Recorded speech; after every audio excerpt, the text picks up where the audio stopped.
¿Por qué la gente no quiere venir a la liturgia de la Santa Misa? Sencillamente porque no entiende. Entonces aquí viene la pregunta. El laico por lo general, no estoy diciendo que todos, tiene que prestar atención a palabras, dice por lo general. ¿Dije todos? No. Por lo general, el laico por lo general entiende la liturgia. Yo tengo que decir que por lo general no. Ustedes son activos dentro de las parroquias. ¿Tenía una idea profunda de lo que es la liturgia? Algunos sí, otros no. Ahora póngase a pensar con los que vienen únicamente los domingos. ¿Y qué es lo que tenemos que hacer nosotros, damas y caballeros? Aprender liturgia, disfrutar la liturgia, para luego compartir esa liturgia con los demás, porque esa es la única forma en que nuestra liturgia, en que la obra del pueblo va a dar frutos, para que nuestra alma se sacie de la presencia de Dios. ¿No se quiere saciar de la presencia de Dios? Sí. A veces pensamos que la oración en el grupo es más importante. Es importante, pero no es más importante que la liturgia. A veces le prestamos más atención al congreso, al predicador, al concierto, que no estoy diciendo que tiene algo de malo todo lo que acabo de mencionar, pero lo que sí es cierto es de que nosotros debemos de estar con una hambre de la liturgia, porque es ahí el bien, porque ahí recibimos al propio Jesucristo en su cuerpo, sangre, alma y divinidad. Y eso es lo que nosotros debemos de tomar conciencia, de que yo voy a la liturgia para recordar algo y para celebrar algo. Todos los domingos hay un evangelio, ¿sí o no? Por ende, yo tengo que tratar de leer el evangelio anticipadamente antes de ir a misa, para ir con una idea en mi mente, qué es lo que la iglesia nos está proponiendo ese fin de semana, para que ya en el momento de la Santa Misa, pues lo celebremos todos. ¿Quién quiere celebrar a Jesús? Se hace de una forma excepcional en la liturgia. Otra pregunta. ¿El laico se siente parte de la liturgia? No, porque No. entienden, pero los que entendemos ya. ¿El laico se siente parte de la liturgia? ¿Será que el laico por lo general sabe que es sacerdote común por medio del bautismo? Tercera pregunta. ¿El laico por lo general parece un espectador? Sí. Entonces, reflexione estas preguntas, sabiendo un poco de lo que es liturgia. Ahora meditemos estas preguntas y entendamos algo, que primero nosotros tenemos que entenderlo a profundidad, vivirlo para transmitir ese deseo, esa sed de la liturgia. Comenzamos primero nosotros, para luego poder expresar este conocimiento a nuestra familia y a nuestra comunidad. La liturgia, mis queridos hermanos, no me canso de mencionar esa palabra, especialmente dentro de la Santa Misa, es el culto más importante que nosotros podemos realizar, porque ahí se recibe el cuerpo, la sangre, La divinidad. el cuerpo, la sangre, ¿qué más? El alma y la divinidad. Siempre me gusta decir esto, pero creo que algunos no lo han escuchado. Usted ha visto que la Virgen María tuvo a nuestro Señor Jesucristo en su vientre, ¿no? ¿Cuántos de ustedes hubieran querido experimentar eso? Tener a Jesús dentro de usted. Y la verdad lo podemos experimentar porque la Virgen María tuvo a nuestro Señor Jesucristo, y Jesucristo es cuerpo, sangre, alma y divinidad. Todo estuvo dentro de la Virgen María. Por eso se dice que es la primera mujer que recibió la Eucaristía, porque ¿qué es lo que dijo la Virgen María cuando el ángel se le apareció? Hágase tal como tú has dicho. En otras palabras, amén. ¿Qué es lo que nosotros decimos cuando recibimos la Santa Eucaristía? El cuerpo de Cristo, la sangre de Cristo. ¿Qué decimos? Amén. Pero ¿estamos tomando conciencia de lo que recibimos? Sacramentalmente estoy recibiendo el cuerpo de Cristo. Sacramentalmente estoy recibiendo la sangre de Cristo. Sacramentalmente estoy recibiendo el alma de Cristo. ¿Qué es el alma? Los pensamientos, las emociones, la voluntad. Cuando usted tiene un pensamiento humano, ¿qué le parece que cuando comulguemos tratemos de tener los pensamientos de Cristo? ¿Cuál es el pensamiento de Cristo? Amar, perdonar. ¿Con nuestra propia fuerza podemos perdonar a los que nos ofenden? Por supuesto que no. Pero ¿qué pasa si comulgamos? Recibimos sus pensamientos, sus emociones, su voluntad. ¿Usted tiene voluntad propia? Sí. ¿Y a veces su voluntad va de acuerdo a la voluntad de Dios? No. A veces no. Yo estoy luchando con eso. ¿Quiere que le abra mi corazón y le diga? Yo estaba estudiando en Fuller. Mucho prestigio. Pero ahora hacer ese cambio, yo no quería, Señor. Fuller, tú sabes que recibir un título de Fuller, Gabriel Castillo, Masters in Divinity from Fuller, qué bonito, ¿no?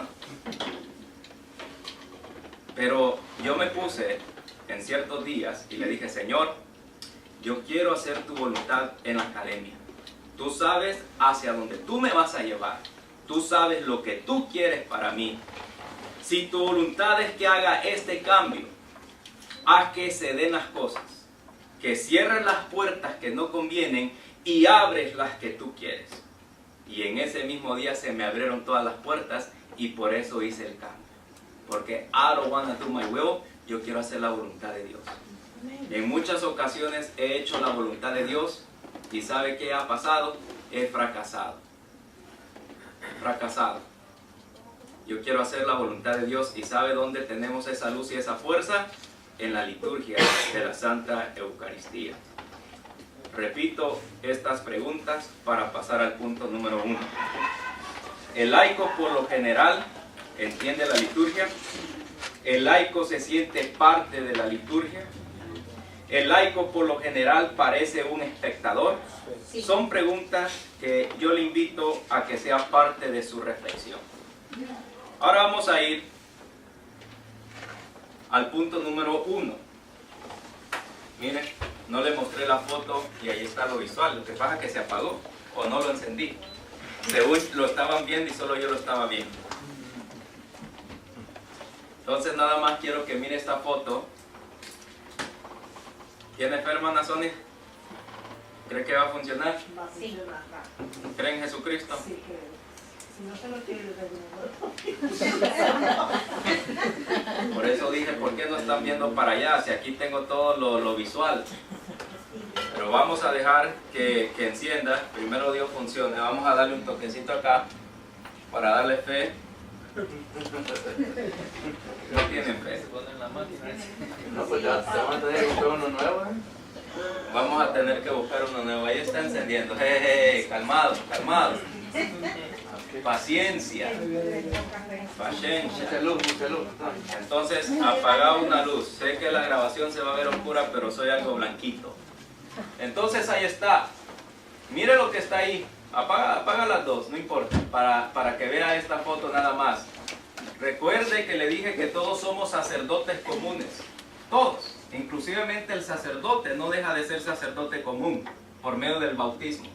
Pero él fue tomado de entre nosotros para convertirse en sacerdote ministerial.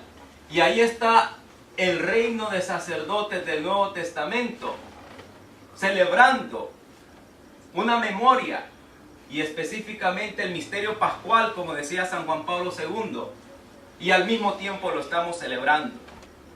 Y estamos recibiendo su cuerpo, su sangre, su alma y divinidad. Esa es la liturgia. Esa es la liturgia de liturgias. En otras palabras, como ha dicho San Juan Pablo II también cuando estaba en vida, la misa es el cielo en la tierra. Encienda la luz, por favor, maestro. Esas son las preguntas. Ahora pasamos acá. El año litúrgico tiene dos funciones esenciales. El año litúrgico tiene dos funciones esenciales. Voy a poder mover el slide porque lo que está aquí está en sus notas y quiero ir al mapa. Básicamente no el mapa, sino el calendario litúrgico. Acabo de cometer el grave error de llamarle mapa cuando es el calendario litúrgico.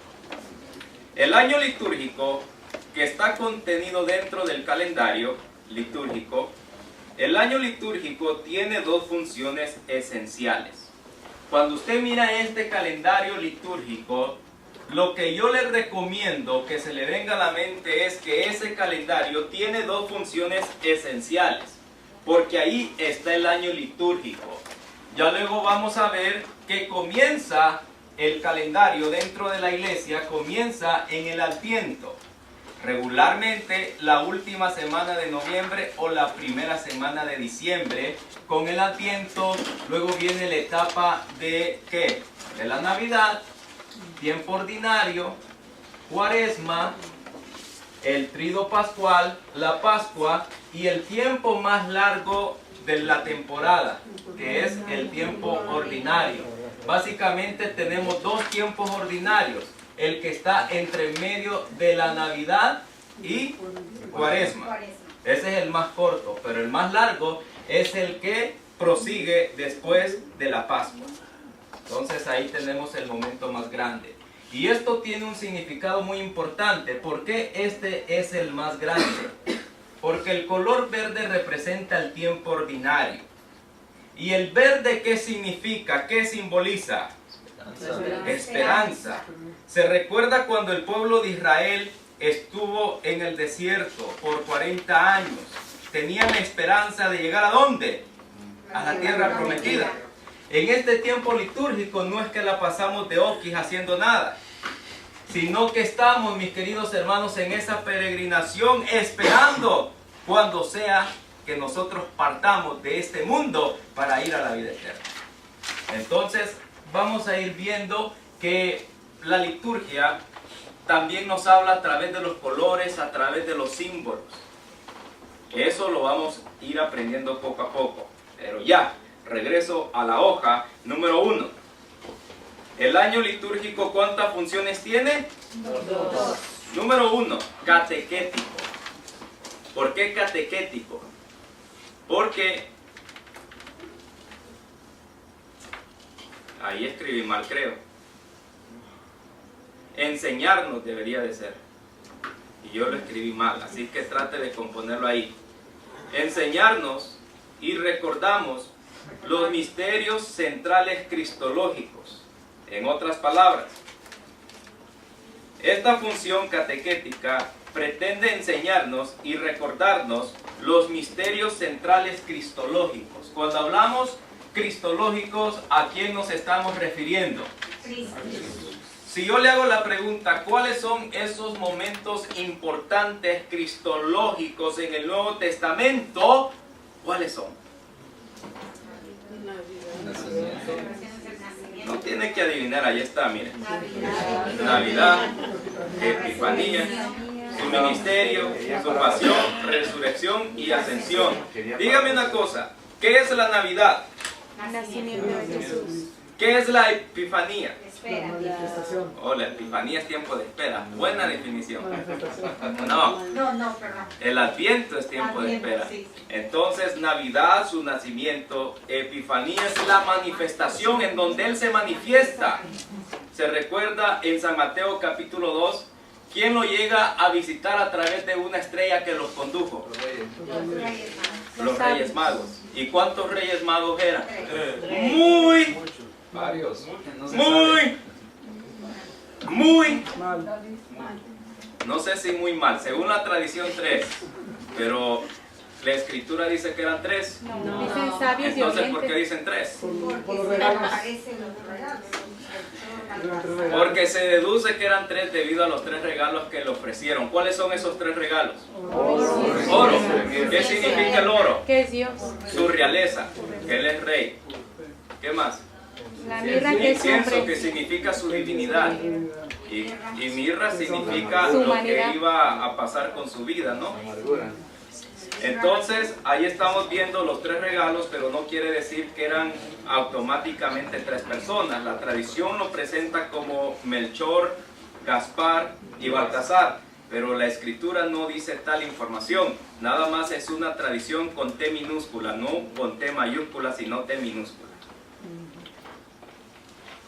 Entonces, la Epifanía es cuando Jesús se manifiesta no únicamente al pueblo judío, sino a las naciones paganas.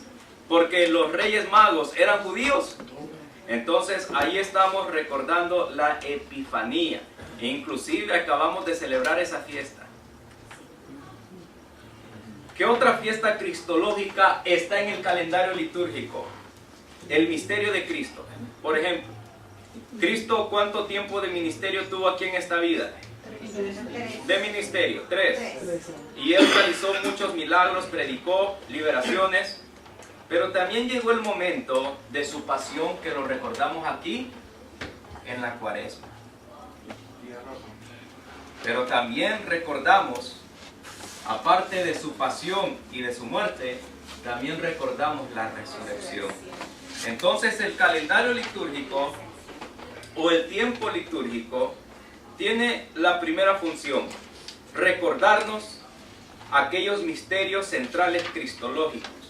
Y lo repito una vez más, esos misterios están, yo comenzaré aquí desde el anuncio, la Navidad, su nacimiento, que concluye con la Epifanía, el tiempo de la Navidad.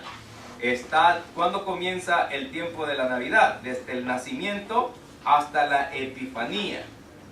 Y luego viene el tiempo ordinario, porque luego vamos a recordar otra etapa histórica cristológica, que es su muerte y su resurrección. Entonces se da cuenta, el calendario, cuando yo lo veo, me está enseñando que hay eventos cristológicos muy importantes, que me ayuda a recordar que hay un anuncio, un nacimiento, una manifestación, una pasión, pero una resurrección y ascensión. Eso es lo que yo me recuerdo cuando miro un calendario litúrgico. La segunda función es la siguiente: salvífica. Porque recuerde que la liturgia es la memoria y la celebración. Entonces, cuando hablamos de catequesis, estamos haciendo memoria. Pero cuando estamos hablando del segundo punto, que es otra función que tiene el año litúrgico, es salvífica. Estamos recordando algo, pero a la misma vez, cuando celebramos eso algo, estamos recibiendo algo de parte del Señor. No solamente de recordar, sino también de recibir. No solamente de recordar, sino también de ¿qué? Oh, damas y caballeros, you have to understand, no solamente de recordar, de celebrar, sino también de ¿qué? De recibir. Yo recuerdo, pero recibo. Ya me salió una canción.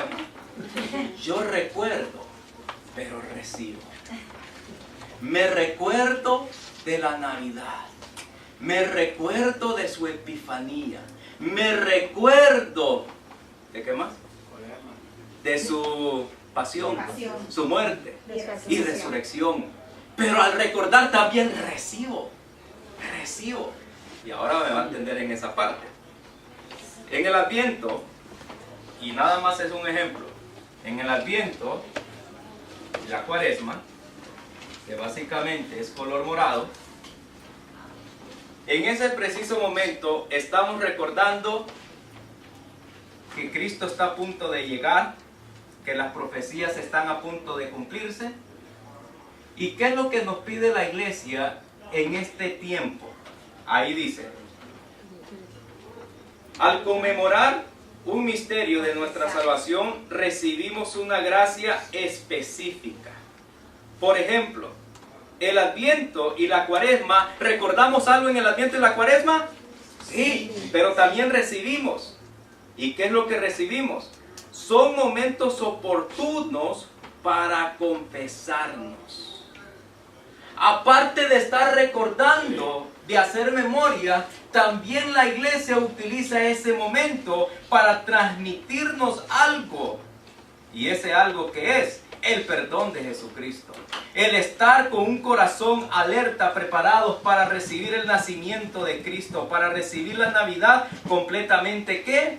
Purificados. Yo no los veo motivados, damas y caballeros. Sí. Hacemos un congreso de sanación aquí. No, ahorita dale que estoy guardando información. Entonces, quiero que recuerde algo. No solamente de enseñarnos, sino que también es de recibir. En el Adviento recordamos que las profecías están a punto de cumplirse y la iglesia en ese momento nos pide que nos confesemos. En la Cuaresma recordamos su pasión, su muerte, y en ese momento la iglesia también nos pide que nos confesemos. Y cuando nos confesamos en esas dos etapas del año litúrgico, ¿qué es lo que sucede en nuestras vidas? Nos transmiten, ¿qué? Una gracia. Vamos a seguir leyendo. En el tríodo pascual, ¿cuánto tiempo dura la Pascua? 40 días. Perdón, yo me confundí. La Cuaresma. ¿Cuánto tiempo dura la Cuaresma? Vamos a decir que 40 días, ¿no? Unos días más, pero 40 días. 40 días. ¿Cuántas semanas son? Matemáticas, ¿no? Por lo menos unas 6 semanas, ¿no?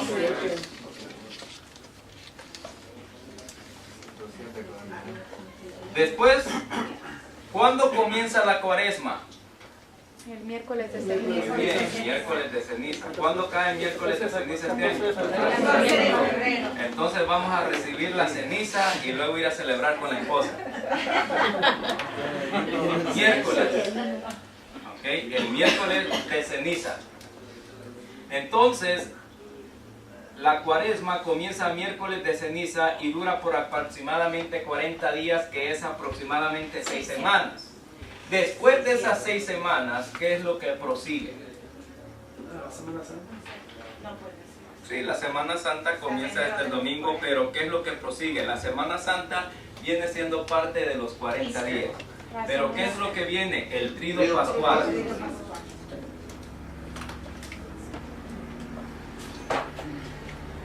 ¿Cuándo comienza? No es el jueves santo. Después de la Jueves Santo. No, es de la Semana Santa. En la Semana Santa. Ok. El tríodo pascual comienza jueves. Y no en la mañana. Porque en la mañana todavía es parte de la Cuaresma. Ah, están aprendiendo algo, ¿no? Por lo menos voy a poder dormir tranquilo ahora.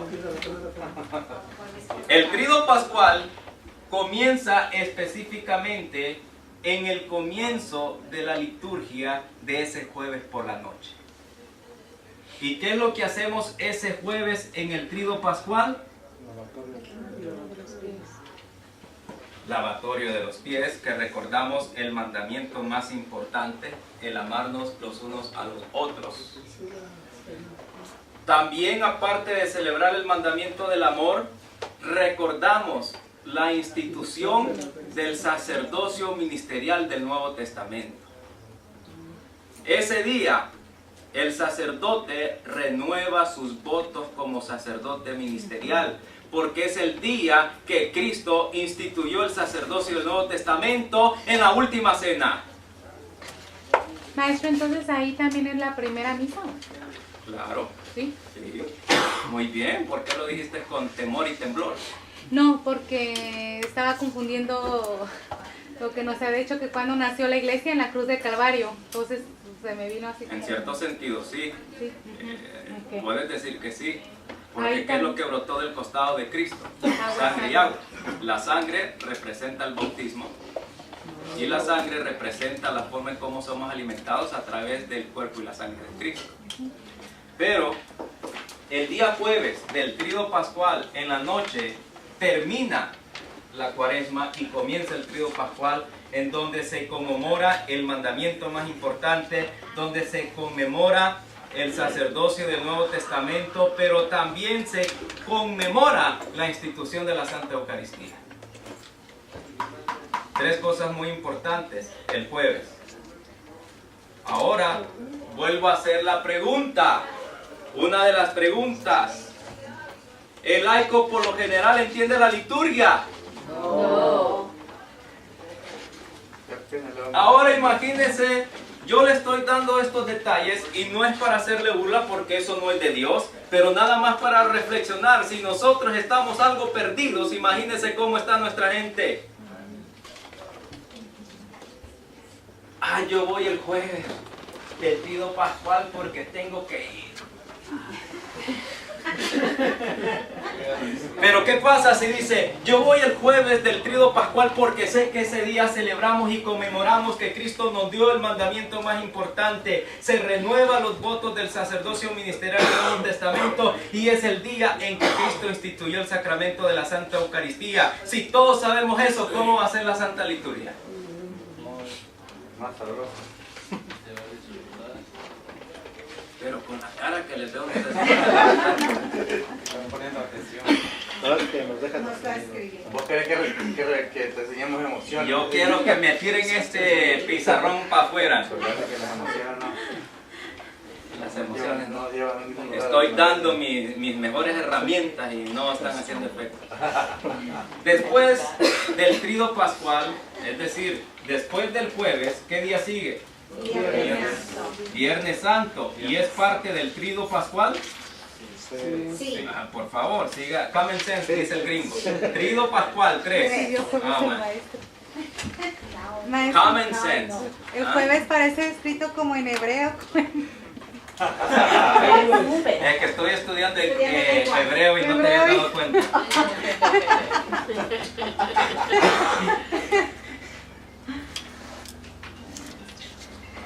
Dicen que los guapos tenemos letras feas, ¿qué crees? No, pues está bien. A ver, Darwin, ¿cómo escribir? No, qué bien bonito. Entonces, está jueves y está viernes. ¿Mejoré eso, Rocío? Más o menos, ¿no? Sí, maestro, muy bien. Ahora sí dice jueves. Ahora sí se entiende, mamá. Ahora sí se entiende. ¿Qué celebramos el viernes? Y aquí les voy a enseñar algo que si no los motiva, mis queridos hermanos, no sé qué más puedo hacer yo en esta noche. Rocío dijo algo muy importante. Estamos hablando del Tríodo Pascual, ¿eh? Y el Tríodo Pascual es jueves, viernes y vamos a poner sábado.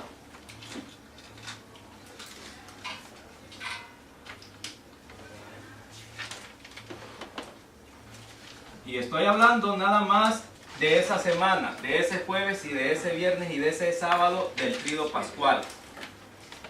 Rocío, ¿cuándo se instituyó la Santa Misa? En la cruz del Calvario. La Santa Misa, perdón, ¿verdad? En la última La cena, última ¿no? cena, perdón. Ok, en la última Pensando en cena. la cruz. Sin embargo, ahí comenzó la cena, pero no terminó ahí.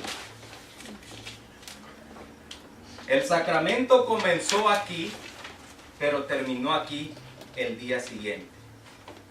Porque si hubiese terminado aquí, nada más sería una cena y no un sacrificio. Y la misa es una cena y un sacrificio.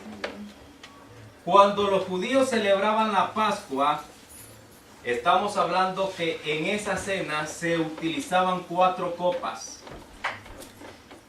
¿Cuántas copas utilizaban los judíos? 4. Cuando Cristo celebró la Pascua con sus discípulos, hubo ciertos cambios, porque Cristo ya no lo hizo como se hacía en el Antiguo Testamento. En el Antiguo Testamento se sacrificaba un cordero, pero ¿qué es lo que hizo Jesucristo? Tomó pan y vino, representando que Él ahora es el cordero, el sacrificio. Cuando el judío celebraba en el Antiguo Testamento la cena pascual, comían, pero utilizaban ¿cuántas copas? 4.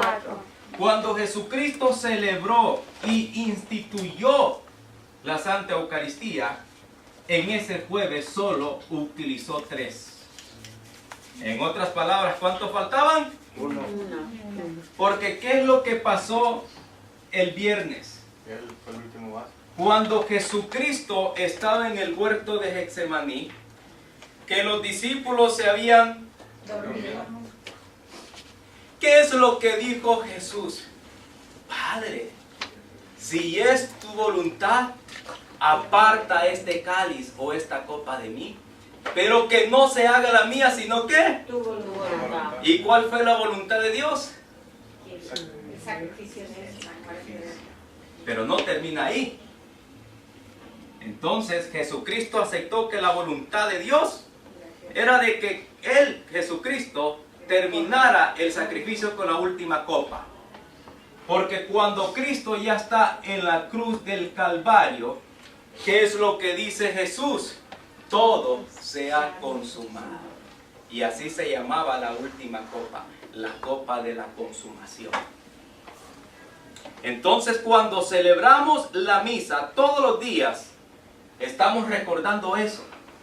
Que la misa fue instituida oficialmente en jueves, pero esa celebración continuó hasta la cruz, hasta que Cristo murió y dijo todo está consumado, porque Él fue la copa de la consumación. Por eso es que no solamente es una cena y un sacrificio.